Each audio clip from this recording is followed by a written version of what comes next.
Программа «Пациент» в эфире. Здравствуйте! На этой неделе наша съемочная группа побывала в Галском районе и посетила Центральную районную больницу.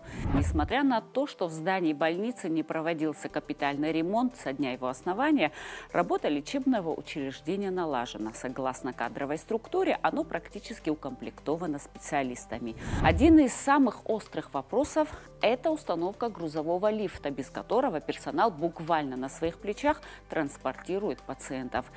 Для решения существующих проблем много усилий прикладывает главврач, от личных качеств которого зависит многое. Ведь основной задачей любой больницы является эффективное удовлетворение спроса на медицинские услуги, оказание качественной и доступной медицинской помощи детскому и взрослому населению. И это основная задача руководителя медучреждения.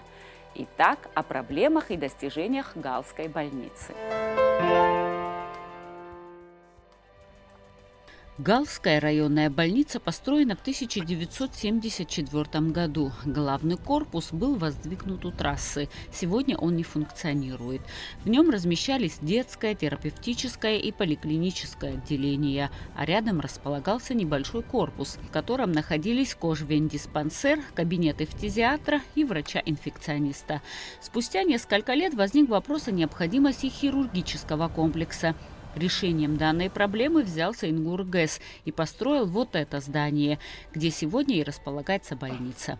С 2020 года больницу возглавляет врач-нейрохирург Астамур Гамгия. С учетом того, что таких специалистов в стране очень мало, он согласился на руководящую должность с условием совмещать работу в республиканской больнице. Таким образом, Астамур Гамгия с понедельника по четверг находится в Гале, а в пятницу и субботу практикует в отделении нейрохирургии в Сухуме. Пока молодой, обязательно должен работать, не терять навыки, помогать максимально населению. И много раз было такое, что мне приходилось с Гала ехать в Сухум и помогать своим коллегам. Вот здесь прикрываю полностью нейрохирургическую службу. Вот. Но и были случаи, когда с тяжелой черепно-мозговой травмой я сопровождал пациента до республиканской больницы, там уже со своими коллегами мы оперировали. Такие моменты, к счастью, не частые, но бывают. Вот. И 3 года назад, когда согласование шло с министром здравоохранения, тогда был Тамаз Мурмунович Цахнакия, первое условие его было, что я нейрохирургическую службу не оставлю. На что я ответил, что я ни в коем случае этого не собираюсь делать. И по сей день, по пятницам и субботам прикрываю нейрохирургическое отделение республиканской больницы. Здание больницы, конечно, сильно пострадало во время войны. Позже удалось провести косметический ремонт, чтобы запустить больницу. Но стоит отметить, что со дня основания и по сей день капитальный ремонт здания не был произведен. Хотя по стандартам максимальный срок эксплуатации медучреждений 20 лет. При этом каждые 15 лет необходимо проводить ремонтные работы. На сегодняшний день прямое подчинение у нас администрации района, а также мы, конечно же, Министерству здравоохранения тоже подчиняемся и отчеты сдаем ежеквартальные, полугодичные, ежегодные. Вот. Можно сказать, как по типу двойного подчинения, но основа – это администрация. То есть администрация снабжает нас материальными такими расходными элементами, зарплатой. Вот. А что касаемо медицинских оборудований, медицинских расходных материалов и так далее, это все нам активно Минздрав помогает. Главврач рассказал нам о проблемах на сегодняшний день, отметил достижения и лично провел экскурсию по лечебному учреждению, познакомился со специалистами. По словам Астамура Гамгия, на сегодняшний день остро стоит вопрос об установке грузового лифта, который изначально строители не предусмотрели. Вся диагностическая служба находится на 1-м этаже, и когда поступают пациенты, которым нельзя передвигаться, вопрос транспортировки становится проблематичным. Сотрудникам на носилках приходится спускать больного на первый этаж, а после обследования поднимать обратно. Из-за подобного неудобства многих пациентов отправляют в соседние лечебные учреждения.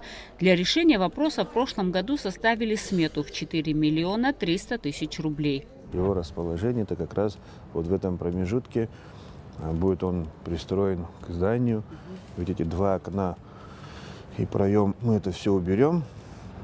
И как раз вот в этом промежутке будет установлен, ну, когда уже будем решать вопрос о месте и монтировании, в каком месте. Вот мастера, которые смету составляли, одни приехали, посмотрели, сказали, что идеально вот в этом промежутке подходит, потому что и вход с приемного покоя в поликлиническую службу, и плюс еще на второй этаж и в стационар. В общей сложности больница рассчитана на 70 койко-мест. Здесь функционируют отделения родовспоможения, поликлиническое, терапевтическое и хирургическое, совмещенное с травматологией. В терапии несколько палат кардиологии, неврологии и пульмонологии. По кадровой структуре ЦРБ на сегодняшний день есть все специалисты, кроме уролога. Но главврач привлекает специалиста из другой больницы, который приезжает в определенные дни и проводит прием. Здесь для пациентов будет, как говорится, место для ожидания, лавочки, повесим телевизор, чуть-чуть регистратуру, в другой вид приведем. Это поликлиника, да? Да, здесь у нас вход в поликлиническую службу, через который попадаешь в роддом. Приемное отделение, здание рентген-кабинета. И вообще я хочу всю... Рентген функционирует? Да, конечно. Хочу всю диагностическую рентгенологическую службу перенести в этот корпус. Вот сюда. Сейчас найду спонсора, кто мне отремонтирует. И компьютерный томограф в перспективе хочу установить. Но пока этот вопрос решается, как раз рентген, КТ, чтобы на все вместе было. Да, здесь уже открыть палату интенсивной терапии, противошоковую, когда вот такие тяжелые пациенты поступают, чтобы уже есть эта палата, но она небольших размеров. И когда 2-3 пациента поступают, уже чуть проблематично, приходится некоторых поднимать по вот этой лестнице. Совсем недавно отремонтировали и оснастили детское отделение. В этом финансовую помощь оказал детский фонд ЮНИСЕФ. Помимо детского здесь расположились кабинеты физиотерапии, кардиолога и сосудистого хирурга. Педиатры отделения активно работают с населением по проведению вакцинации. По словам врачей, благодаря проведенной работе в прошлом году в районе удалось избежать вспышек детских заболеваний. Охват вакцинации у нас снизился после ковид-инфекции. Мамы отказываются от вакцинации, боятся вирусной нагрузки, с их слов. Поэтому была проведена кампания. Мы выезжали по селам района, по всем районам была эта кампания, и проводили вакцинацию в школах. После этого мы стараемся обзванивать родителей. Моя медсестра вакцинальная, она обзванивает, приглашает на вакцинацию. По содействию главного врача мы стараемся сотрудничать с РУНО, чтобы они максимально постарались не принимать детей без полного календаря вакцинации. После проведенного собрания с преподавателями, директорами школ, с завучами у нас резко повысился охват вакцинации, потому что когда не принимают садики и не принимают школы без вакцинации, это очень хорошо действует на родителей. Я бы сказала, что новорожденных детей к нам приводят более активно, чем детей, которые уже по каким-то причинам им были поставлены медотводы. Вот с ними работать тяжелее. Особенно если было какое-то заболевание, поставили медотвод на какое-то определенное время, вот это определенное время у нас продлевается на долгое время. Мы с ними работаем, разговариваем, объясняем. Многих переубеждаем, но многие остаются на своем. К сожалению, вот эта негативная информация которая публикуется в интернете, да, они читают негативную информацию, и потом появляется страх у родителей. Вот этот аутизм теперь, вы знаете, очень активно оглашается вопрос о том, что аутизм связан с вакцинацией, хотя это ошибочное мнение, доказано, что это никак не связано с вакцинацией. Ну вот, приходится работать. Стоит отметить, что Ачимчирская, Тхуарчальская и Гальская больницы максимально помогают друг другу. Главврачи в тесном контакте и обмениваются специалистами, восполняют кадровый дефицит. Например, из Гальской больницы в Тхуарчал по определенным дням приезжают гинеколог, хирург и специалист УЗИ. Для удобства сотрудников специально создан гибкий график. Плюс еще с железными дверями спецпалата для заключенных. То есть, когда кто-то в следственном изоляторе плохо стал или что-то, привозят, и как раз комната для них специально оборудована. Здесь у меня палата для детишек, и здесь уже идут палаты, две кардиологические, неврологические. Здесь у нас с инсультом человек лежит, это я его потом буду оперировать, замещать дефект черепа, как раз у него на свежих ушах. Вот видите, вот с операции только вышел доктор. Тоже, да? Да, помогает в Тхуарчальской больнице. Вот сейчас вот как раз вышел, здесь у нас операционная. Но у нас была плановая паховая грыжа. Ну как часто вообще экстренные операции бывают? Аварии бывают, и экстренные травмы, они имеют место быть. И наш хирург круглосуточно, можно сказать, несет дежурство. Его с дома вызывают, он у меня единственный в районе. Вот. И как вот вы мне тогда вопрос задали, когда вы успеете отдыхать, успеваете. Вот он между вызовами как-то умудряется еще и отдохнуть. Живет отсюда на протяжении где-то 18 километров, даже 20 километров отсюда живет. И вот постоянно мотается, вызывают. И спасибо большое как вам за труд. удается совмещать вот здесь, еще в Тхуарчале? В Тхуарчале вы на плановый, да, вас зовут? В основном, как и у нас, больше всего экстренное бывает. И в Тхуарчале, и у нас тоже в Гале. Но плановые, в принципе, так не совсем часто, но бывает уже. Например, сейчас, как сегодня. Ну, больше всего экстренные операции у нас. Ну, у вас есть все условия, да, чтобы проводить операцию? Да. Вы один, а кто вам помогает? Еще есть хирург или вы один, да? У нас есть хирургов, да. Ну, вам нравится работать в Тхуарчале, совмещать? Ну, пока получается, пока все хорошо идет, у нас совмещаем тоже, там у нас коллектив тоже хороший, и там тоже тоже хороший коллектив, оборудование, условия есть, и как-то пытаемся, чтобы помочь людьми. И пока до сегодняшнего дня получается хорошо. В планах главврача восстановить работу комиссии по инвалидности. Служба сейчас функционирует при администрации района. В будущем году Астамур Гамгия планирует перевести ее в больницу. Женская консультация, окулист, офтальмолог, сейчас по нынешней врач-онколог. Вот. Здесь кабинет лаборатории, УЗИ-кабинет. Но вы же анализы тоже делаете, да, здесь? Да, здесь есть те анализы, которые мы на месте делаем, как коагулограмм, анализ мочи, общий анализ крови. Вот, а биохимические мы, к сожалению, все вынуждены отправлять. Куда? С нами работает лаборатория «Оптимум» сочинская. И дистрибьютор как раз вот он возит анализы, привозит.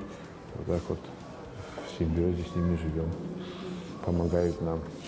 УЗИ, аппарат УЗИ у вас есть, Да, функционирует? аппарат УЗИ. Сейчас. Врач УЗИ Лела Максимовна. Вот. Здесь наш аппарат, который старше меня по возрасту, абстрактно выражаясь. 14 лет аппарату. Неоднократно ремонтировался, но работает добросовестно. Вот. Но последние комментарии мастера было такое, что следующий, говорит, ремонт аппарата обойдется вам дороже, говорит, чем стоимость самого аппарата. Но аппарат очень хороший, разрешаемая способность тоже хорошая, но, к сожалению, уже, как говорится, у металла даже есть такое понятие усталость металла, а здесь уже аппарат, как говорится, все его элементы практически заменены, и плата ну, как говорится, уже на вот-вот. В родильном отделении, включая и женскую консультацию, работают 18 человек, в том числе 5 акушер-гинекологов. В момент наших съемок в отделении находилась одна роженица.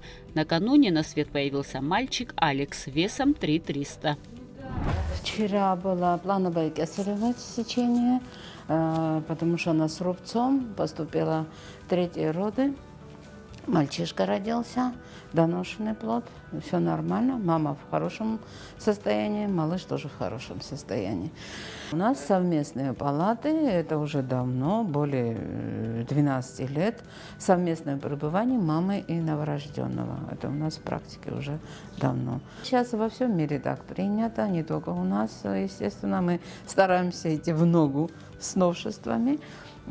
Чем хорошо, это ребенок обсеменяется материнской флорой, родительской флорой, и они привыкают с первого дня совместно. Это лучше, потому что они, первые, кто рожает, первенцы, они, медсестры наши обучают, как за ними ухаживать, как кормить, как прикладывать нормально.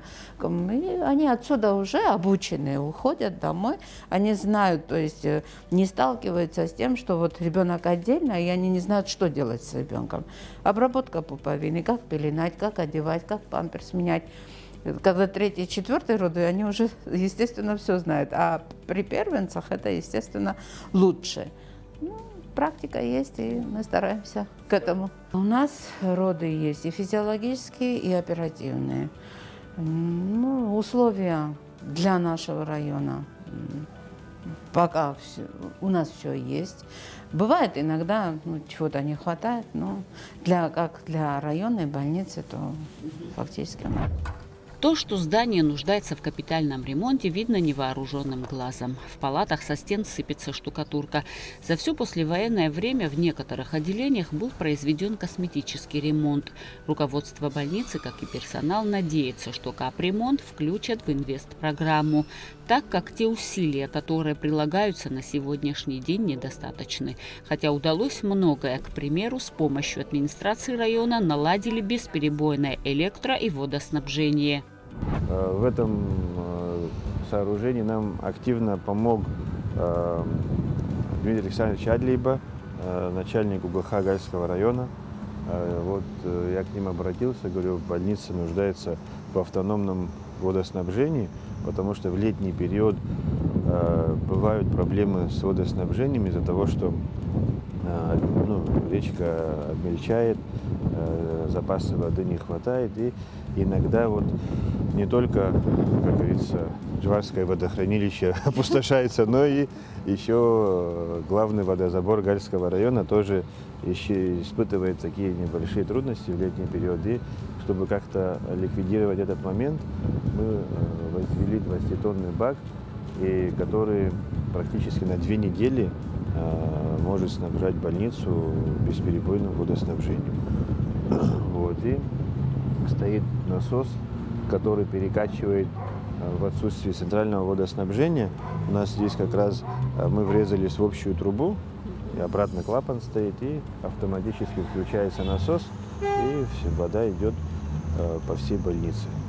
Во дворе Галской ЦРБ до сих пор стоит магнитно-резонансный томограф стоимостью 11 миллионов 700 тысяч рублей, историю которого мы вам рассказывали в программе «Специальное расследование».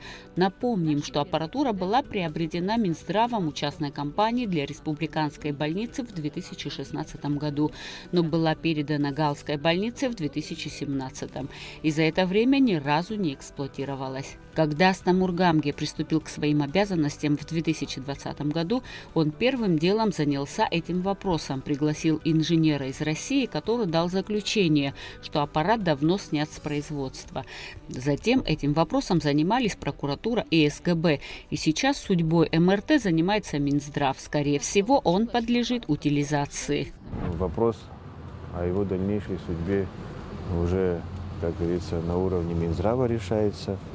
Я думаю, что в скорейшем времени мы официально его утилизируем. То есть только утилизация, да? Да, только утилизация, потому что эксперты приезжали, посмотрели, вынесли свой вердикт, во-первых, уже этот аппарат не выпускается, это аппарат первого поколения, и расходных элементов, там, деталей к нему уже не выпускаются. То есть найти что-то для того, чтобы его отремонтировать, уже не представляется возможным. Да.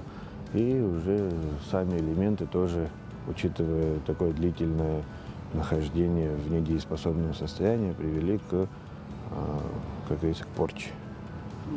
Вот, и... Ну да, его утилизировать просто так как бы тоже да, нельзя. просто так нельзя, поэтому Министерство здравоохранения этим вопросом занимается. То есть соответствующие какие-то службы да, должны обязательно. Вот сейчас эти службы как раз привлекаются, либо они будут привлечены с Российской Федерации, или как-то на местном уровне это все решится. Я не могу пока интерпретировать, но... Недалеко от больницы находится небольшое строение, в котором располагаются кабинет фтизиатра, СЭС и станция скорой помощи. По словам главного фтизиатра, здесь нет стационара, только амбулатория. После лечения в Гулурипском туберкулезном госпитале местные больные становятся на учет здесь и получают лекарства. Ведь процесс лечения долгий, от 6 месяцев до 2 лет. Они к нам приходят. Есть больные, которые каждый день ходят, потому что они были сложные больные. Есть больные, которые месяц один раз, им даем лекарства, и они дома принимают. Но, слава богу, в последнее время у нас очень такие приличные больные, которые до конца пьют эти лекарства, принимают и доводят лечение до конца. А есть вообще цифра, сколько в районе больных? После ковида меньше стало. Вообще в год, например, 20-25 человек сами лечат. Они долго у нас просто лечатся. Есть больные, которые 2 года у нас проходят лечение. Год, 2 года. От формы зависит. Есть в тяжелой форме, есть в легкой форме. Но вы лекарствами здесь? Да, они гулирившие приезжают 2 недели один раз. Врач оттуда приезжает, педиатр. Они привозят нам лекарства, а мы отправляем им туда мокроты для объяснения, какая форма больного. Те больные, которые у нас лечатся, они тоже проверяются месяц один раз. Тоже мы сдаем эти мокроты, анализы даем и отправляем в гулиевщик. В Галской станции скорой помощи работы хватает с лихвой. Нужно отметить, что территорию Галского района сократили после войны. Ту часть, которая ближе к морю, присоединили к Ачимчире, а та, что ближе к горам, к Тхуарчалу. Но территориально они остаются ближе к Галу, поэтому, когда случаются экстренные ситуации, галская скорая добирается быстрее, конечно же, вызывают ее. По словам начальника станции, в сутки они получают до 25 вызовов. У нас в сутки дежурит 2 бригада, 2 врача, 2 медсестра, 2 водителя и 1 диспетчер. Всего в сутки 7 человек. Как часто к вам поступают? Ну, на сутки будет 20-25 будет. Вот сейчас, в данный момент, у нас есть 2 бригада, которые выезжают на вызовы. Вообще-то у нас 4 машины. Да. У нас есть вообще реанимобиль, который для сложного больного, что перевезет, это будет на той стороне, на российской этой стороне. И внутри здесь каждый день 2 машины обслуживают район. А реаниматолог есть у вас? Это, ну, если понадобится, да, реаниматолог. Из больницы мы вызываем реаниматолога, и есть бригада, и они привозят больному. Владимирович Астамбул-Гамгия у нас уже есть 3 года, но, в общем, у нас по-другому идет, по-хорошему идет работу. Но я имею в виду, все в сторону вообще улучшается ситуация. Это уже видно нашу больницу тоже. У нас вот уже мы находимся в новой скорой станции. И еще в будущем еще много-много что-то есть, да, планировано. В ближайшее время Астамур Гамгия планирует открыть кабинеты офтальмолога и мануального терапевта. Уже подобраны специалисты, которые готовы приступить к работе. Есть много планов, вплоть до строительства крематория. Остается пожелать удачи и терпения энергичному главврачу в непростом, но очень важном деле – налаживания бесперебойной и эффективной работы больницы. В основе принципов работы любой больницы лежит понимание того, что здоровье человека – это одна из наиболее важнейших ценностей в нашей жизни. И от того, насколько эффективно налажена работа в больницах, зависит здоровье, а порой и жизнь человека. И всем больницам необходимо стремиться к тому, чтобы оказывать действенную медицинскую помощь людям. Желаю всем оставаться здоровыми, а я прощаюсь с вами. До новых встреч!